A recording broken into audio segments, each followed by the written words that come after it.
Tips to run a successful software development team.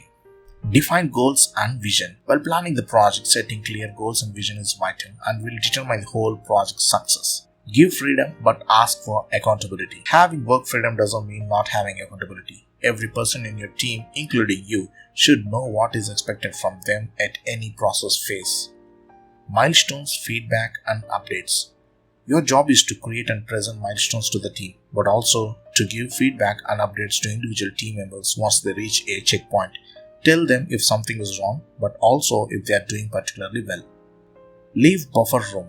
You should leave buffer room both externally and internally. If you think you need 2 weeks to finish an update for your software, announce that it's going to be released in 4. That will give you time to polish things. Schedule reviews. As with the planning phase, you should get weekly, monthly, quarterly reviews happening in your project. Nourish company culture. Lastly, not everything is about work. When creating a team, you should really aim to develop a genuine team spirit. Thank you, friends.